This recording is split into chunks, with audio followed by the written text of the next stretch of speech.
नमस्कार दोस्तों, आप लोगों का बहुत बहुत स्वागत है हिंदी स्टोरी 319 में। आज हम बहुत ही अद्भुत सी वरदपुत्र की कहानी आपके सामने लेकर आए हैं। अगर आप पहली बार हमारे चैनल को देख रहे हैं तो हमारे चैनल को सब्सक्राइब कीजिए, लाइक कीजिए और कमेंट में जरूर बताएं किस तरह की कहानी आप सुनना चाहते हैं। प्राचीन काल में मथुरा में एक प्रतापी नृपति राज्य करते थे। उनका नाम शूरसेन था। वे भगवान श्री कृष्ण के पिता वसुदेव के पिता था। वे बड़े धर्मात्मा एवं प्रतिज्ञा पालक थे। शूरसेन के एक अनन्य मित्र थे जिनका नाम कुंतीभोज था। कुंतीभोज के पास सब कुछ तो था किंतु संतान नहीं थी। वे संतान के अभाव में दिन रात दुखी और चिंतित रहा करते थे। शूरसेन ने कुंतीभोज के दुख को देखकर उन्हें वचन दिया था कि वे अपनी प्रथम संतान उन्हें दान में दे देंगे। शूरसेन की प्रथम संतान एक पुत्री थी। उन्होंने बड़े ही प्यार के साथ उसका नाम पृथा रखा था। पृथा जब बड़ी हुई तो शूरसेन ने अपने वचन के अनुसार उसे कुंतीभोज को सौंप दिया। कुंतीभोज ने उसे अपने घर ले जाकर उसका नाम कुंती रखा। कुंती बड़ी रूपवती और गुणवती थी। गुणवती होने के कारण कुंतीभोज ने उसे अतिथियों और साधु महात्माओं की सेवा का कार्य सुपुर्द किया था। वह बड़े ही मनोयोग के साथ इस कार्य को पूर्ण किया करती थी। एक बार कुंतीभोज के घर दुर्वासा जी का आगमन हुआ। वे कई दिनों तक कुंतीभोज के घर उसके अतिथि के रूप में रहे। उनकी भी सेवा कुंती ही किया करती थी।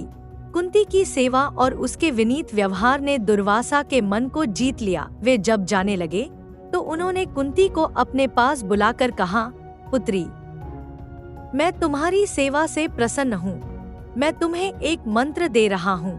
तुम इस मंत्र को पढ़कर किसी भी देवता को अपने पास बुला सकती हो और मनचाहा वरदान प्राप्त कर सकती हो।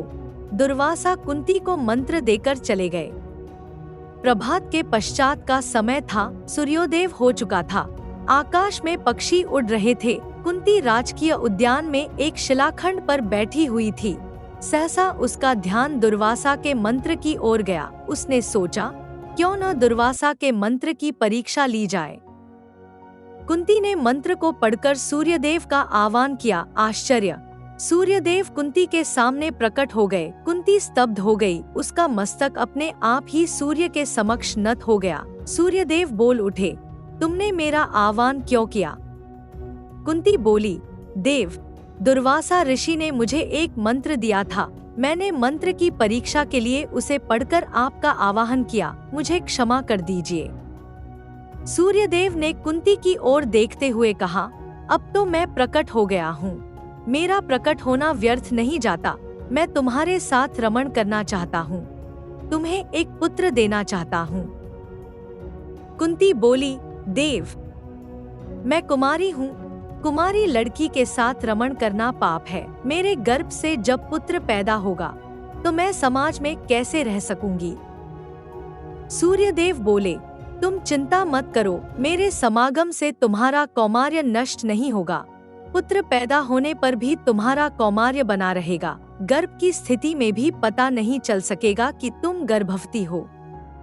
इसी प्रकार जब सूर्यदेव ने कुंती को सांत्वना प्रदान की तो वह उनके साथ समागम के लिए उद्यत हो गई। परिणामत सूर्यदेव ने कुंती के साथ रमण किया। कुंती गर्भवती हो गई। सूर्यदेव तो चले गए।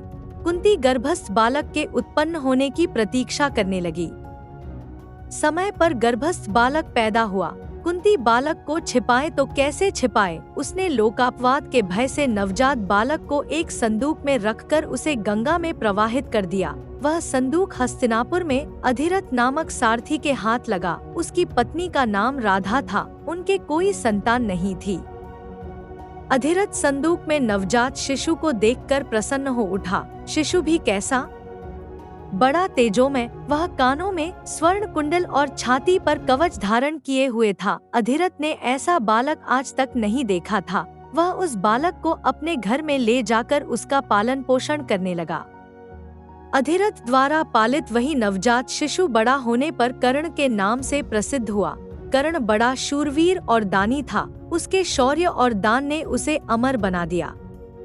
आप लोगों का बहुत बहुत धन्यवाद इस कहानी को सुनने के लिए।